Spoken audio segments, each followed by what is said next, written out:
வணக்கம். இன்றைக்கி நம்ம வீடியோவில் ஈஸி அண்ட் ஸ்பைசி சட்னி எப்படி பண்ணலான்னு பார்க்கலாம். இது ஒரு 2 மினிட்ஸில் செஞ்சிடலாம்.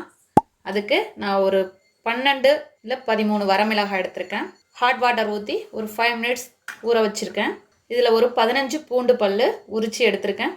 இதில் சின்ன துண்டு புளி, சின்ன துண்டு வெல்லம், ஒரு டீஸ்பூன் அளவுக்கு கல் உப்பு, தாளிப்புக்கு 1 டீஸ்பூன் கடுகு, கொஞ்சமாக கருவேப்பிலை இலை, எண்ணெய் தேவையான அளவு. இப்போ எப்படி செய்யலான்னு பார்க்கலாம். இந்த ஒரு மிக்ஸி ஜார் எடுத்திருக்கேன். அதில் இந்த மிளகாலாம் சேர்த்துட்றேன்.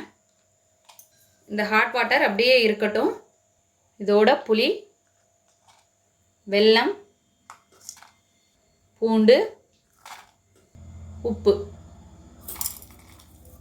இப்போ இது எல்லாத்தையும் சேர்த்தாச்சு. சேர்த்து குறைப்பாக அரைச்சி எடுத்துகிட்டு வரலாம். இப்போ இந்த அளவுக்கு அரைச்சி எடுத்துகிட்டு வந்தாச்சு.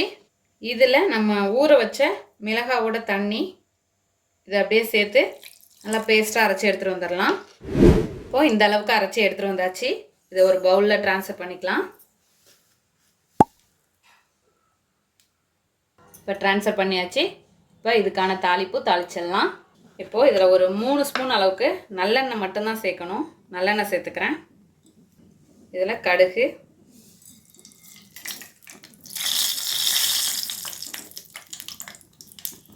இப்போ கடுகு வெடித்ததும் கருவேப்பிலை, இப்போ ஸ்டவ் ஆஃப் பண்ணுங்கள். இதை அப்படியே சட்னியில் சேர்த்துடலாம்.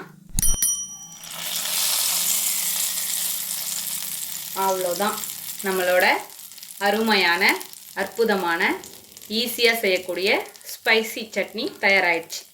இதே போல் நீங்களும் உங்கள் வீட்டில் செஞ்சு பார்த்துட்டு எப்படி வந்துச்சுன்னு கமெண்ட்டில் சொல்லுங்கள். தேங்க்யூ.